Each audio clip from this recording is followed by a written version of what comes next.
All right, welcome to another episode of At Witt's End. I'm Ken. That's Carson. Um, Carson's 6,000 miles away and 9 hours difference, so it's evening for him, morning for me. And again, welcome. Today we're going to talk a little bit about a few different things, but I just got done watching Spa, the F1 race, because of the time difference. I didn't get up early enough to watch it from live, so Carson watched it live, so I watched it delayed. And Max Verstappen again won. The Red Bull team did great. Um, Dominated. Dominated. It wasn't even close.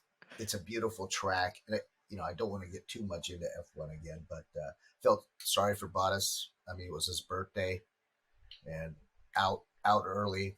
Didn't feel sorry for Hamilton. If you don't know, I know you don't like him. I think he's probably a nice guy. I'd probably love to hang out with him, but just the first time I ever saw him on an American talk show, he talked about how he was the greatest driver ever. And you know how I don't like that. Little modesty, I'd probably have been a fan. You could. That's very. I will say that's very F1 driver to say that, and every F1 driver will say that, and at least he has a claim to that. He does have a claim, but I know they're all that way. So it's just, yeah. I mean, I will say, he has a claim, and I think this is something that a problem with the Netflix show. I think. But this wasn't on Netflix. It was on a late night talk show. No. But I'm saying this is a overarching problem. I think the Netflix show has caused with F1. So Netflix has created these rivalries and this it's great drama. I put hatred and drama in quotes between, but the guys are all pretty much friends. Like there's really no true, there's rivalries, especially between the Mercedes and Red Bull teams. But in reality, they're all friends. They all go to dinner. The majority of them will live in Monaco. So, who did Hamilton run into? Alonso, right? Yeah, today. Yeah, Fernando. So did Alonso's comment on the mic? Yeah, that was pretty funny. Like, that blanket idiot, which it was Hamilton's fault. Hamilton did admit that it was his fault. Like he said that on the radio. He didn't see him. It was in the blind spot. I did like the fact that he had to walk back. There was no car to that is meme potential. The memes coming from that video are going to be incredible. I bet there was a car available, but I think he probably wanted some alone time just to think. I would have. I will say so you talked about Valtteri. The race itself was okay. It's fast, so it's always good. Qualifying was interesting, mainly due to the It's hot in the studio. I had to turn off my fan. It was probably too loud. Sorry, folks. Yeah, so qualifying was interesting, mainly due to the craziness of penalties that happened, right? So penalties mixed up the path. I think there was something like 7 drivers or 6 drivers took penalties. The funniest thing, so you were talking about Valtteri Bottas earlier. So Bottas qualified 20th. Oh, I like. Yeah, so he qualified P20. He had 25 grid spot penalties and moved up to start in 14th. Yeah. And with 25 grid spots penalties, he moved up in the grid.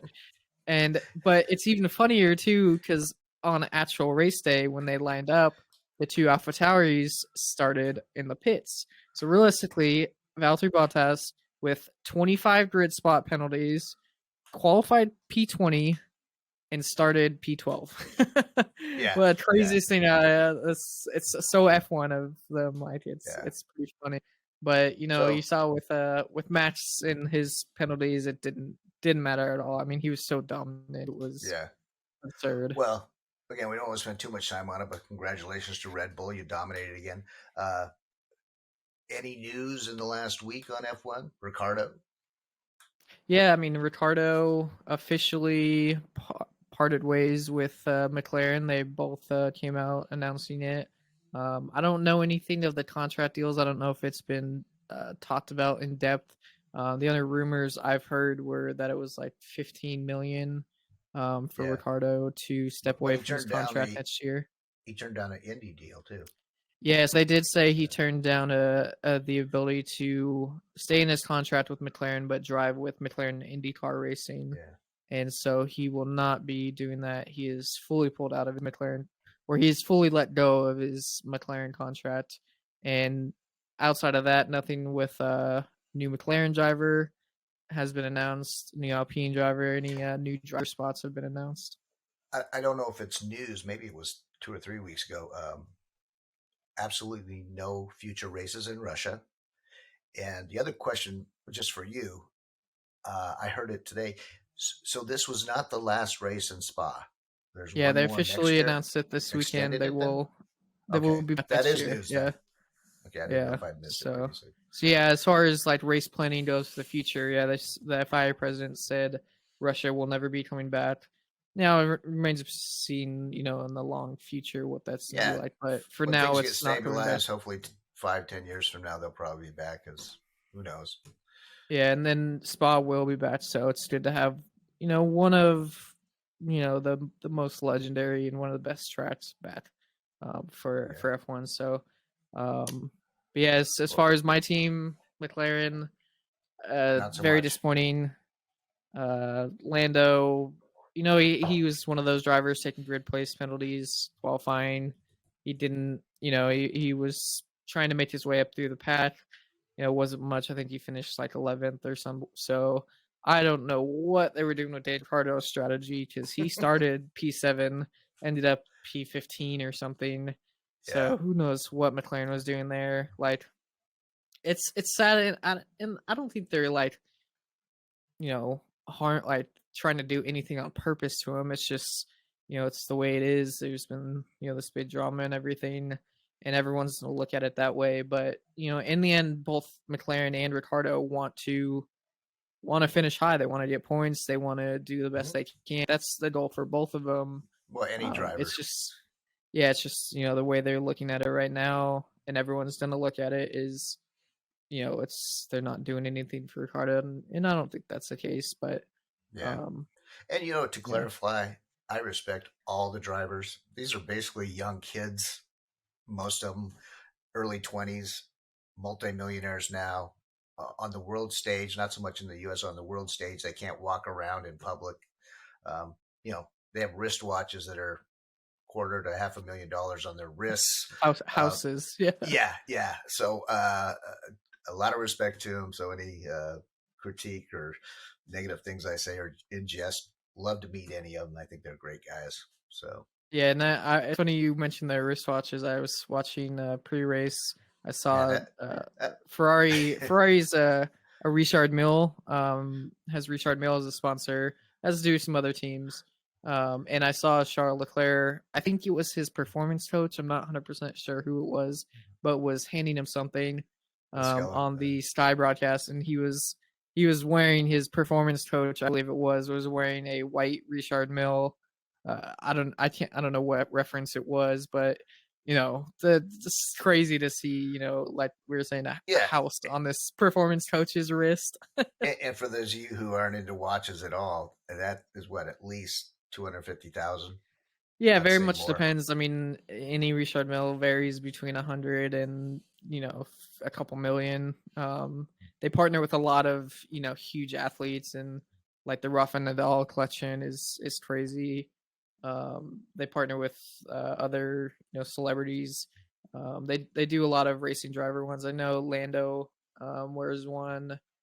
Charles has his own like special Ferrari one, so which Yeah, did get stolen at one point. So that's an interesting one. was that in Miami? No, that was before an Italian race, which is kind of funny for a Ferrari driver. Well, big fans there. Yeah, I think it was So Monza earlier this year. So yeah, so to segue from speed on the ground or racing on the ground to the race into the galaxies, so to speak. I didn't want to say race to the moon because that was something back in the 60s. Artemis. Artemis Um, 1, exciting. Artemis 1, we're going back to the moon. The launch is tomorrow, Cape Canaveral. think So tomorrow, being we're recording this on Sunday, the 28th. Tomorrow's so. Yeah. the So you, it's 29th. in a few hours. Yeah. So for me, it's early afternoon tomorrow. For you, it's very very early in the morning West Coast time. But they're launching Cape Canaveral on Monday the 29th. So by the time this is released, it will have launched, and hopefully all goes well. Yeah, I'm not as excited about the launch. If it was a West Coast launch, say out of Vandenberg, where I could see it and have more, excitement to it. Totally different, but historic in that. Yeah, it's cool too because it's the largest rocket we've ever built. It is the start of getting back to man on the moon, the start of potential Colonization. human colonization and habitat on the moon. And First step to we haven't gone Mars. back. We haven't gone back to, or we haven't been to the moon since 72 or 70, early 70s, I want to say. So it's been a very, very long time. Um, and it's exciting. So this launch will be kind of a test run. So we're launching to the moon. They're launching the orbiter around it, kind of getting all the kinks out. They have test dummies in the seats instead of people. I They're didn't know also that. launching, yeah, they're also launching their typical like mini missions of Snoopy with it. So a Snoopy is going with them to the moon, Maybe you need and to explain then what Snoopy is. It is not the Peanuts character or Beagle they're bringing. it is. It is. Oh, I Yeah. thought it was the vehicle. Oh, No, no. So it was, but the Snoopy they're bringing because of Snoopy NASA, but it's also the Snoopy the Peanuts character now is the official. part of NASA, and they're bringing a Snoopy stuffed animal Is with that why them. you sent me that picture of the Snoopy watch? Well, the Snoopy watch is a famous Omega Yeah. moon watch variant. Yeah, that's it's common to see. Those are actually the more expensive the moon watch variants. Are the Snoopy ones. Okay. Now I understand.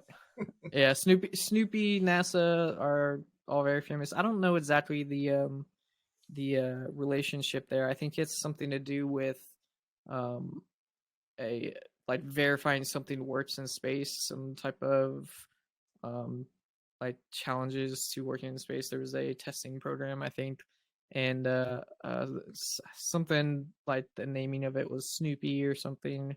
Well, and And the popularity of Charles Schultz and when he was alive in Peanuts was during the time when NASA was building and we're in yeah, the space race. So there was a lot of I don't want to say co-branding. That term probably didn't exist back then, but he was a kind of official mascot, I think, of a lot of stuff.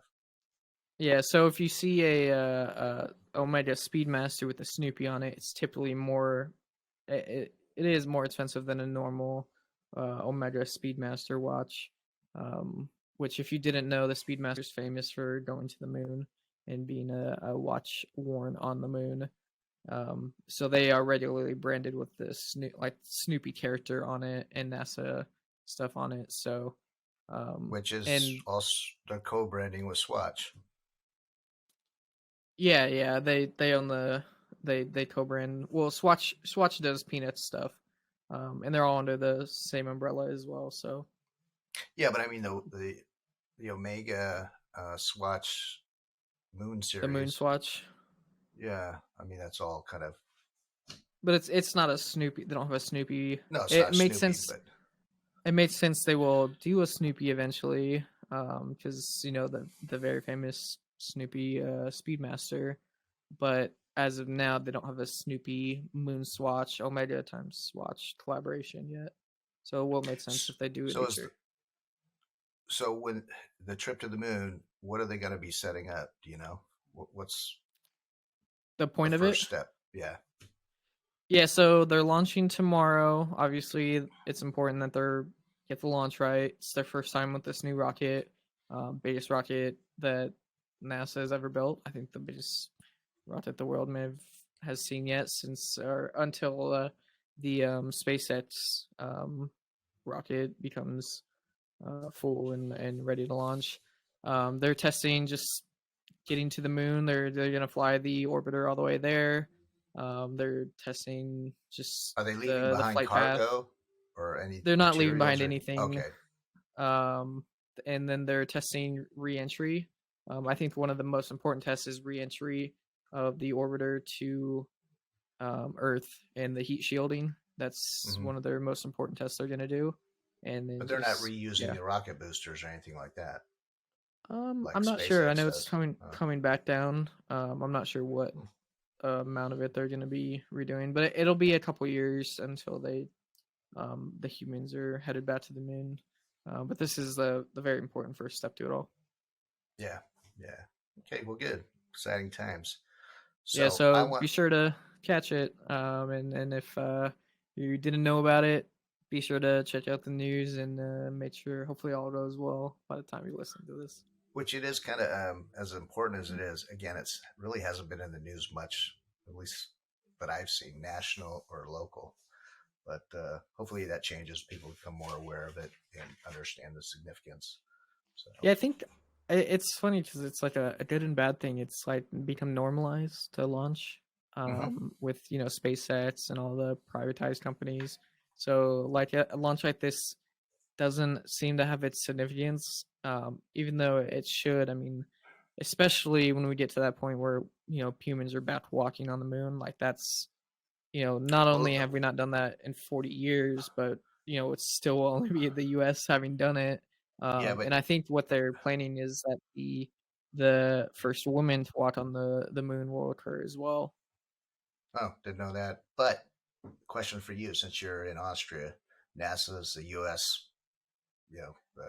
Division space. Um, is it in the news in Austria in Europe? Have you Yeah, heard about it? Other than it is okay. yeah, I've seen it on the news. Obviously Europe and Austria's European Space Agency um, is the primary space agency here. Uh, it's funny though, NASA is a world recognized brand.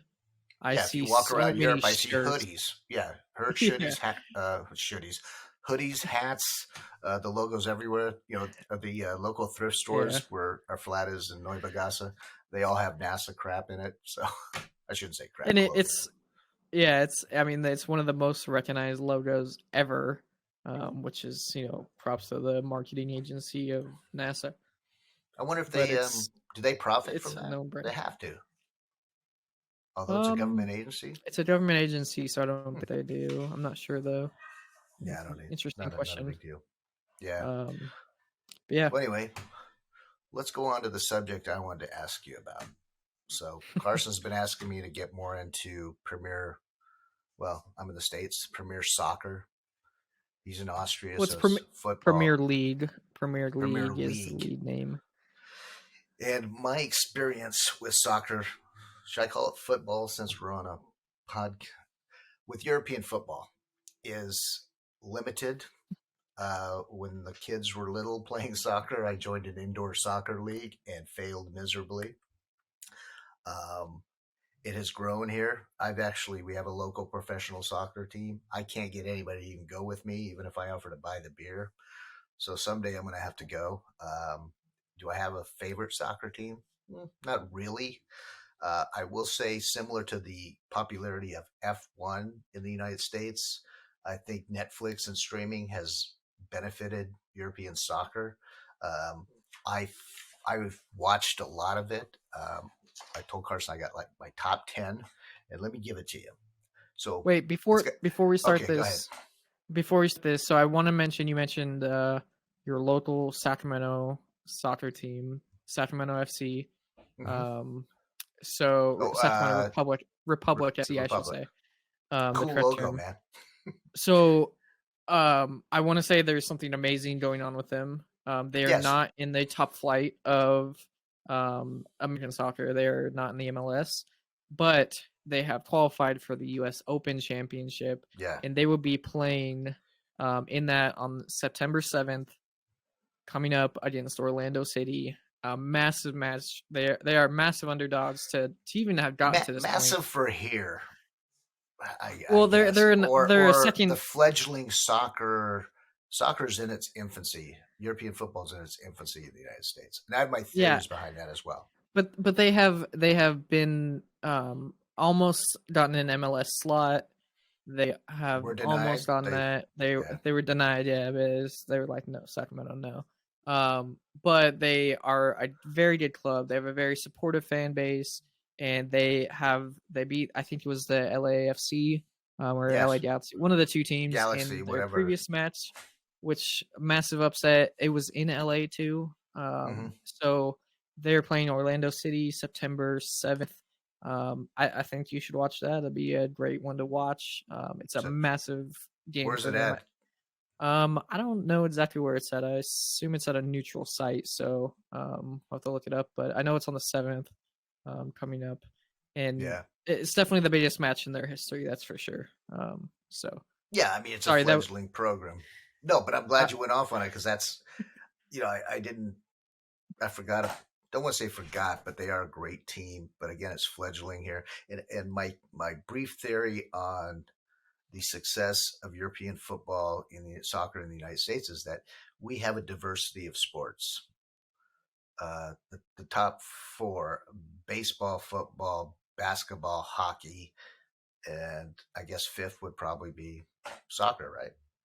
And you had a soccer team at the high school you went to. I think they started soccer at my high school the year I graduated.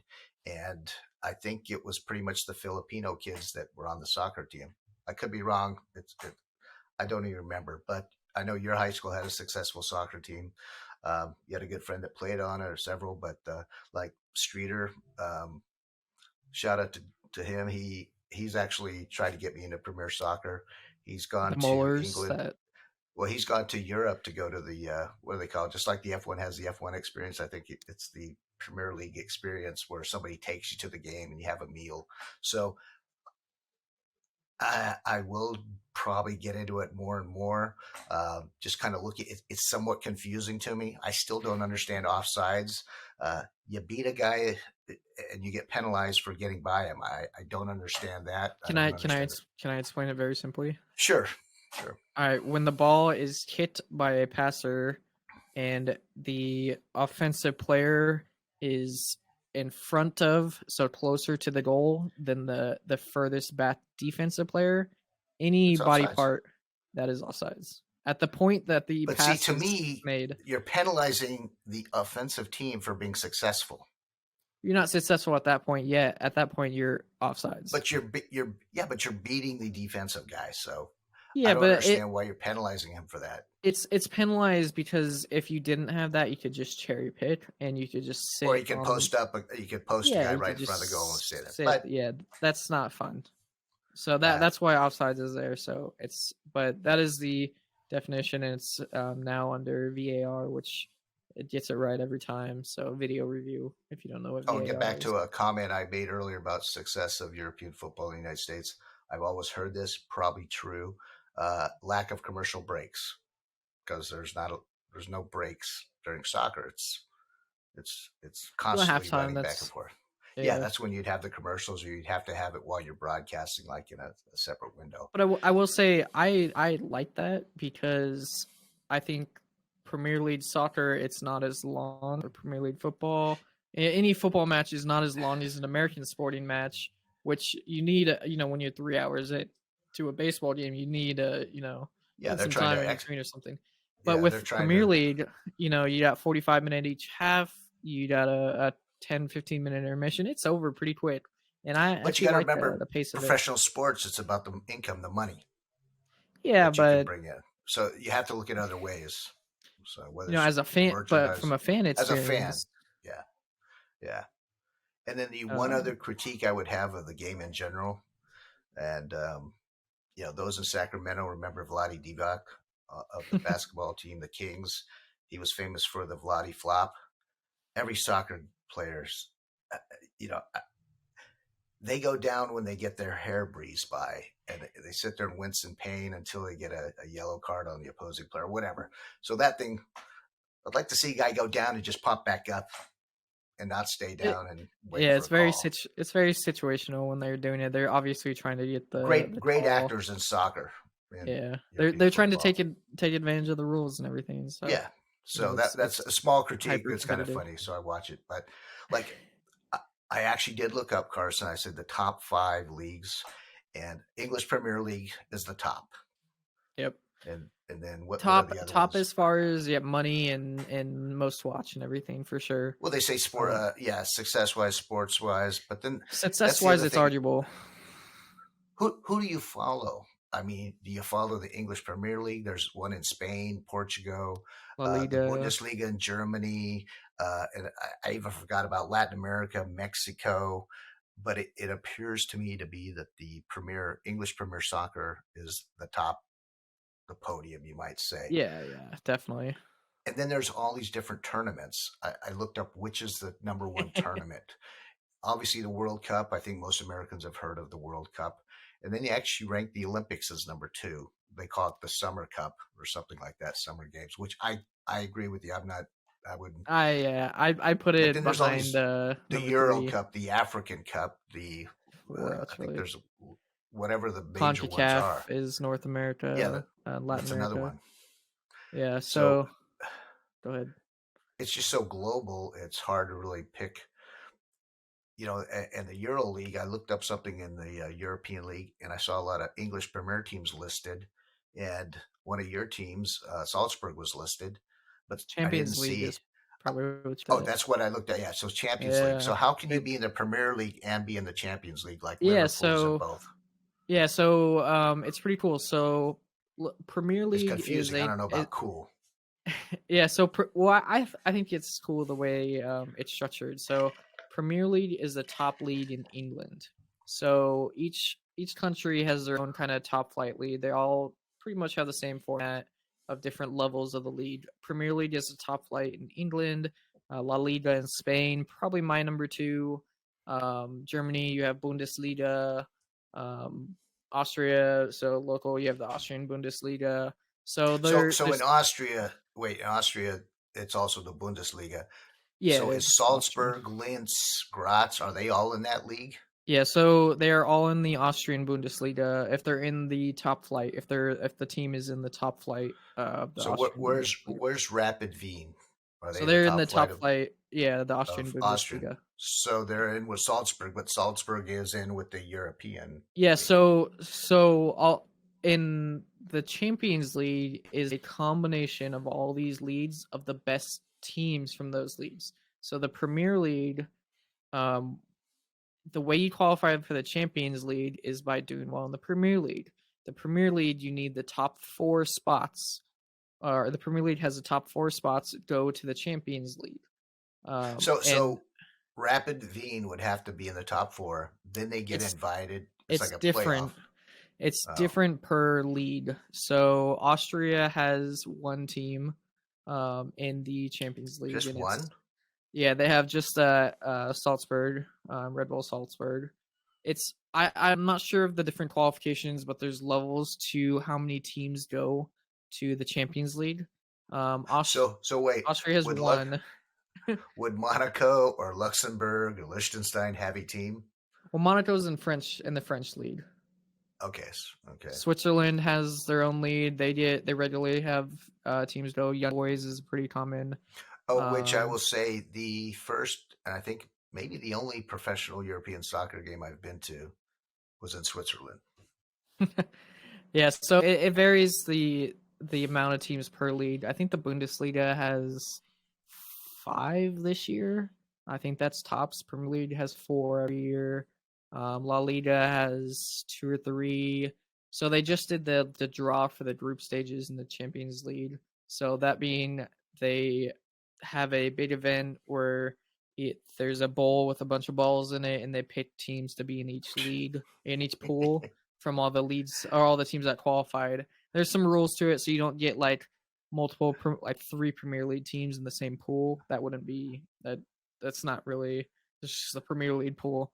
But you do have like leads of death that are quite interesting. So one that I found wild that I may think about going to a game. So Barcelona, Milan, and Bayern Munich are in the same pool for pool Pool. play in the Champions Hey, League. what'd you call it? The something of death? The group of death. Yeah.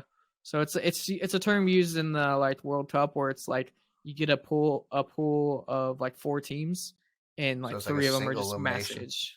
So no, it's So, just a term for like how good the teams are in that pool. So you'll have oh, like gotcha. Barcelona, Milan, and Bayern Munich. Like those are 3 powerful teams in the same pool. Where like another pool Wait, has like I've been to the Barcelona Stadium, if that counts for Camp going to Nou, Camp Nou. whatever it is in Barcelona, with Yeah, huge merchandise store, great stadium. yeah. So it's and you'll have like another pool where it's like has a Polish team and Salzburg. Not saying they're not good, but Check. they're not one of the big teams, right? So and you get it in like in the World Cup too, where you'll have some like massive nations, like 3 big nations that are very highly ranked, and a pool with like the host Yeah. country of like Qatar and Okay. Okay. So something. you look at a team like Liverpool. They're in the English Premier League, Yep. so they have I assume, a season that they play. And then how can they play in the European League? Is it a different season? It's not a different season. It's during their Premier League season. So this is actually something that's come up this year. That's kind of during this Premier League season. That's kind of crazy. There are some players. So I'll first explain. The seasons intertwine. They schedule them so they can play not only their Premier League games, but also their Champions League or other tournaments. So there are So are also all the other leagues, are they all under, what is it, FIFA?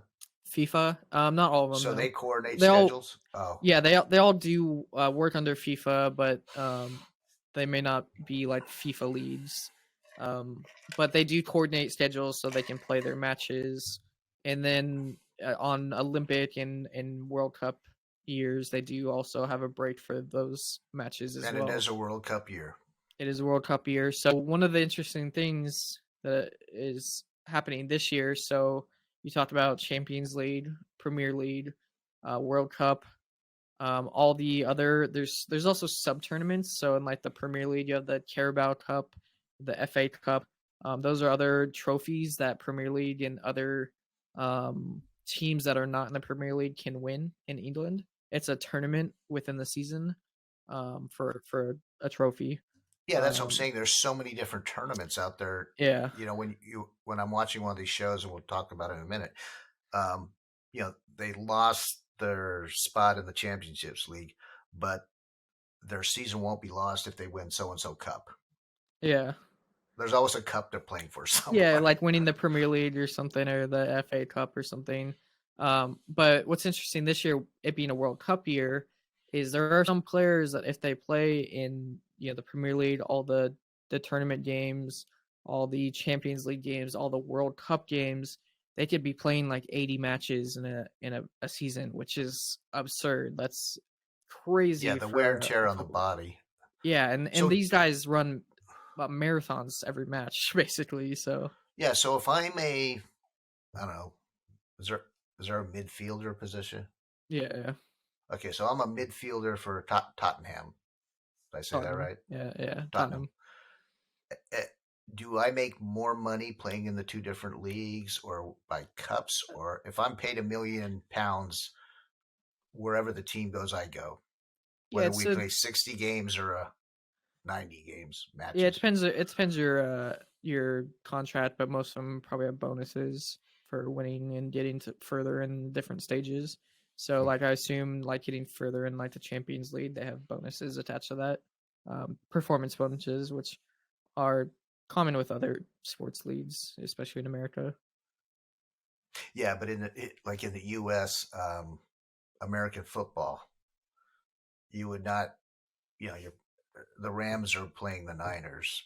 The next week they're playing the BC Lions in Canada. That just doesn't happen. I mean, you're in the NFL. Yeah, You're yeah, in the NFL. You might travel to play at Wembley, but you're playing another NFL team. So it is a strange concept to have this interleague match play, yeah. I guess is But what it comes I down to. find this so It's interesting. It's funner. one of the most compelling things I think that the English and other all the country structure of their leagues that I think is so makes the competition so compelling, not only for like winning at the top, but at the bottom too, is relegation. Well, Relegation is that's what so I wanted to bring powerful. up. Yeah, relegation is There's, such a powerful concept, and I well, love see, that. I kind of got into it, and I'll use this for my top 10 shows. But you have the relegation pyramid. So you've got in Britain the Premier League, Champions. Championship, What's below that?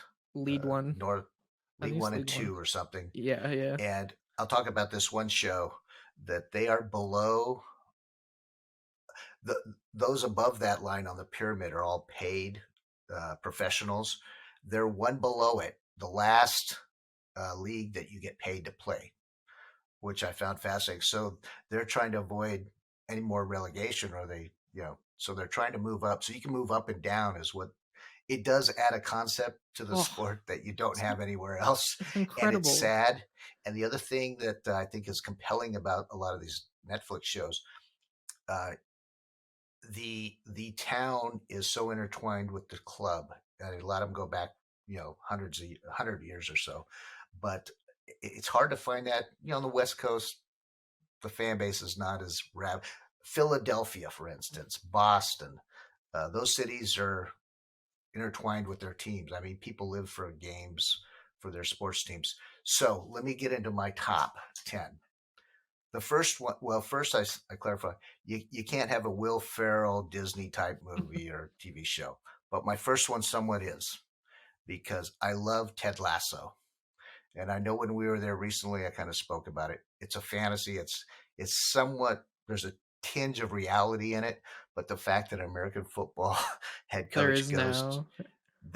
goes to Europe, and just the dynamic, and it's probably one of the funniest shows I've ever seen. Sadly, I think they have one more season.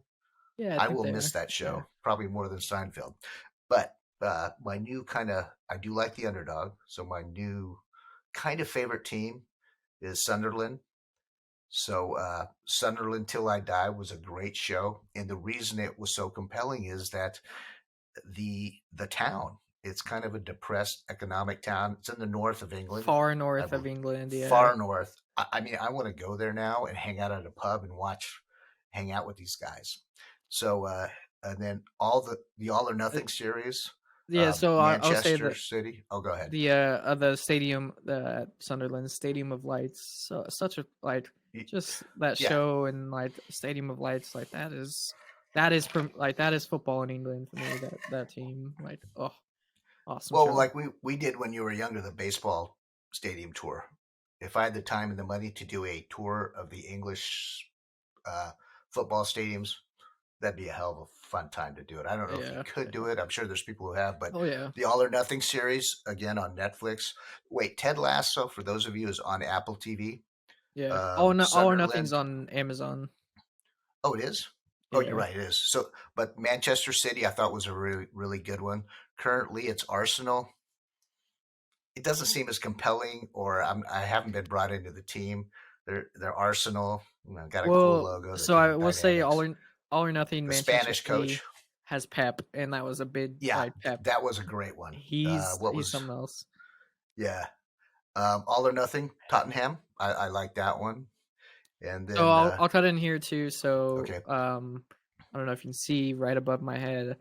Oh yeah. Tottenham is the only Premier League match I've seen. So I've been to London once, and I went and saw Tottenham play with their new stadium, which is an NFL stadium. They built it to host the NFL. It's an amazing stadium.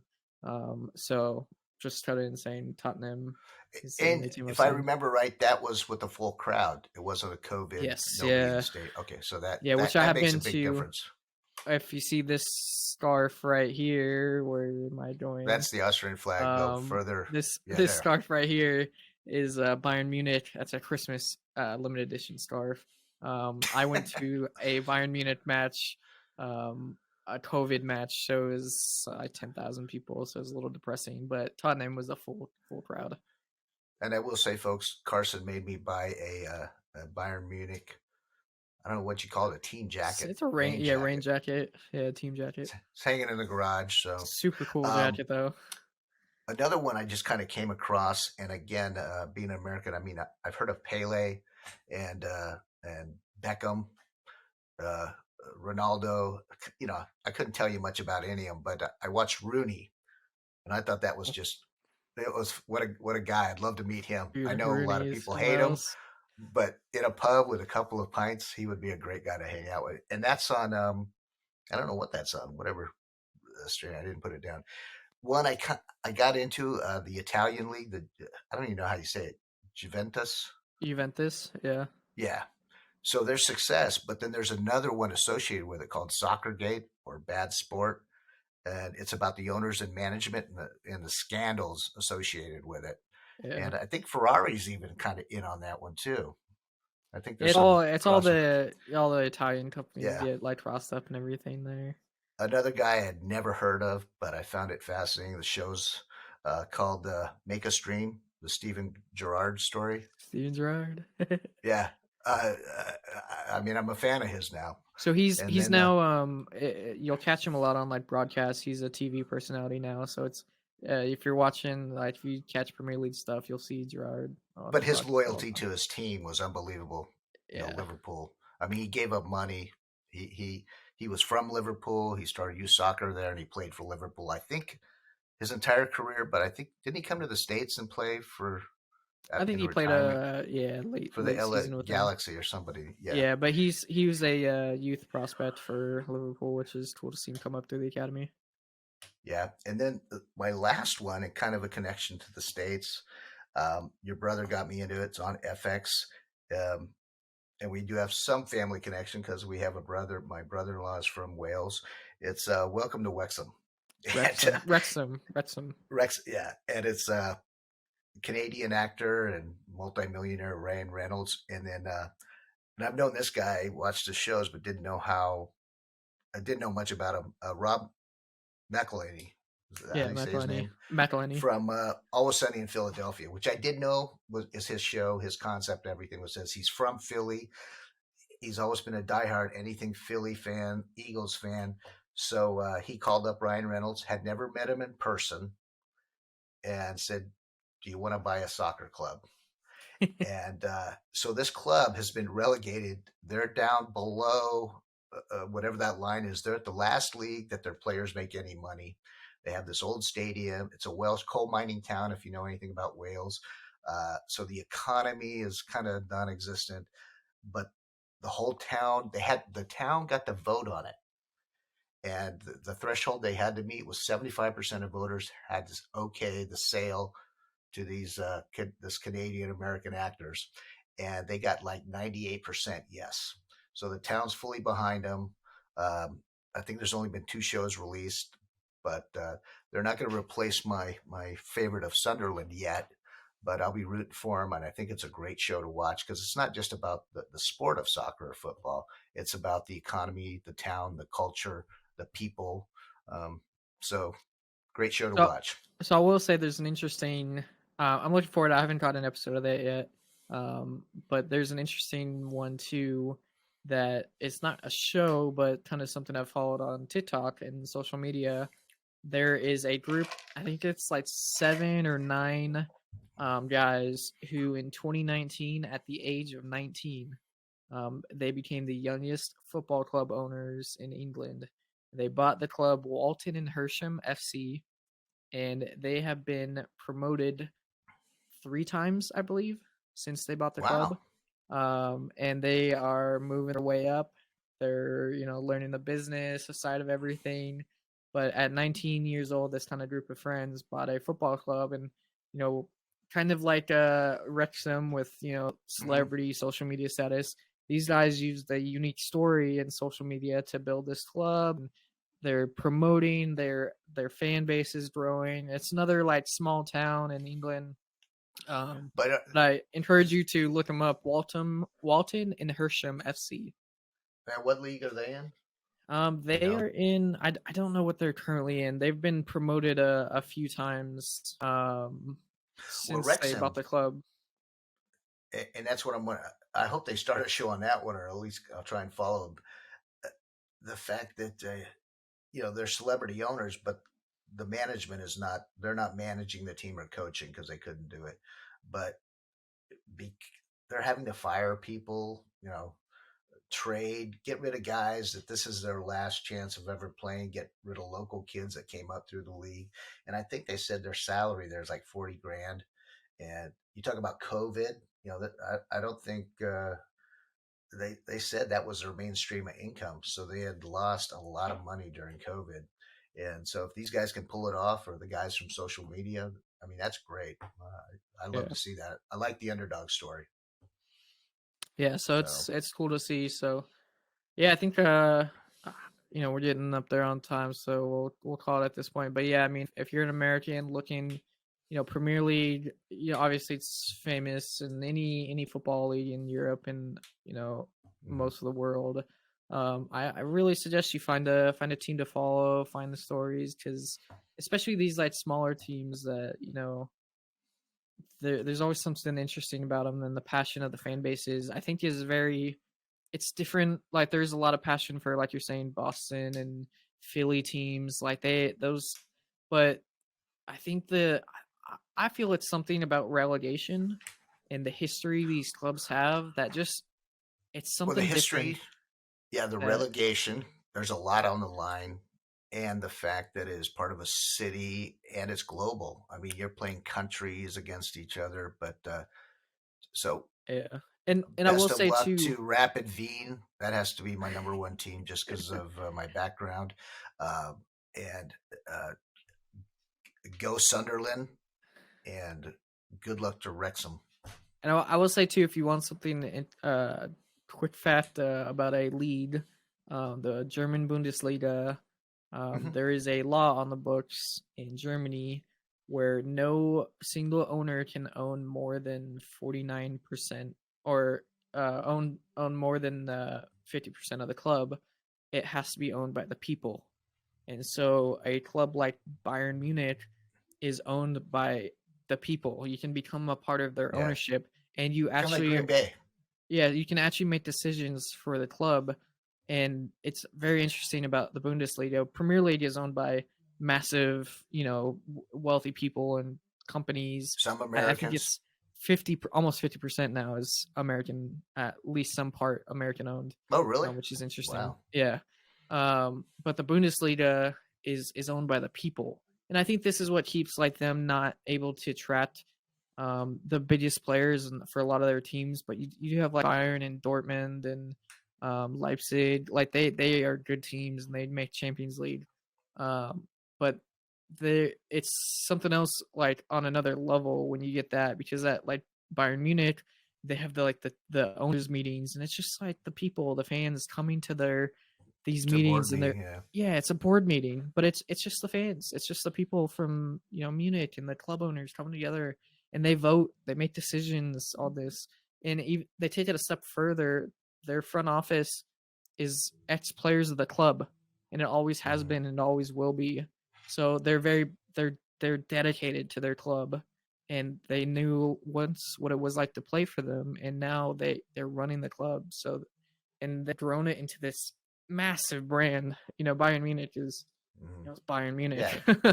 So, well, the other thing too is there are Americans playing in the Premier League. So if you're looking just for a team to support an American player, look Leeds it up. United. I don't know who they are. Yeah. Leeds United. Jesse Marsch is the manager. They recently picked up Brendan Aronson from Salzburg, who's I have been no idea great. who these guys are. So I'll try. They have two Americans on their I think starting 11, but they're managed in Ted Lasso fashion by an American manager, not an American football guy. He's a when you say Ted Lasso fashion, it's not a comedy; it's a serious business. Yeah, but they're doing good. I think they're in 5th on the Premier League table, so they're playing very well to the start of the season. But yeah, so we'll end it here. This is I think next time, episode 7. Follow us on social medias, TikTok, YouTube, at Wits End. And then we will hopefully see you next week. So thanks for listening. Talk to you soon.